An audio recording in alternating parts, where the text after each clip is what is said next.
Don మీడియాకు స్వాగతం. శ్రీ మాతృ శ్రీ గడి బాపనమ్మ తల్లి ఆలయ చరిత్ర. అమ్మ దయ ఉంటే అన్నీ ఉన్నట్లే. అల్లూరి సీతారామరాజు జిల్లా రంపచోడవరం సమీపంలోని సీతపల్లి వద్ద స్వయంభుగా వెలసిన గిరిజనుల ఆరాధ్య దేవత శ్రీ మాతృశ్రీ గడి బాపనమ్మ తల్లి ఆలయాన్ని ప్రతినిత్యం వేలాది మంది భక్తులు దర్శించుకుని పూజాది కార్యక్రమాలు నిర్వహించుకుని మొక్కులు తీర్చుకుంటారు. తాము కోరిన కోర్కెలు తీర్చే తల్లిగా భక్తులు భావిస్తారు.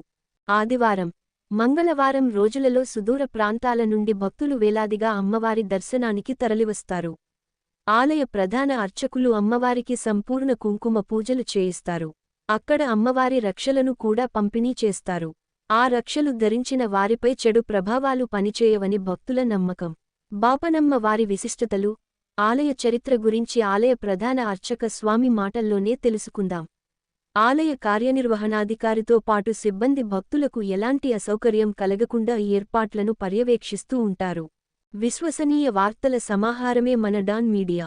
మరిన్ని వార్తల కోసం మన డాన్ మీడియా ఛానల్ను సబ్స్క్రైబ్ చేయండి. మరికొందరితో చేయించండి. ధన్యవాదములు. सर्वमंगलमांगल्ये शिवे सर्वार्थसाधिके शरणत्रयाम्बिके देवी नारायणी नमोस्तुते. मातृश्री गडिबापनम्म देवस्थानं सीतपल्ली రంపచోడవరం మండలం అల్లూరి సీతారామరాజు జిల్లా. ఈ యొక్క అమ్మవారు అనపర్తి గ్రామం నుంచి తరలివచ్చి ఈ యొక్క ప్రశాంతమైన వాతావరణంలో వెలిసిన్నారు.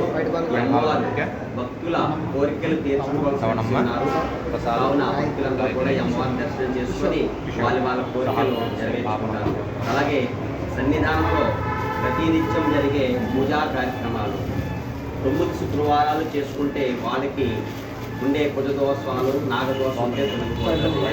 అలాగే అమ్మవారి సన్నిధానంలో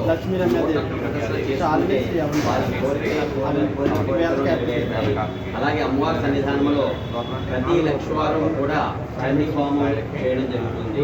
అలాగే అమ్మవారికి జాతర మహోత్సవంలో ప్రతి సంవత్సరం కూడా ఉగాదికి 5 రోజుల ముందుగా వచ్చే ఏకాదశి నుండి అమావాస్య వరకు జరుగుతుంది. అలాగే అమ్మవారి యొక్క ఆలయం డెవలప్మెంట్కి ఎవరైనా భక్తులు సహకరించే వాళ్ళు ఉంటే ప్రస్తుత ఈ యోగాన్ని సంప్రదించవలసిందిగా మనవి.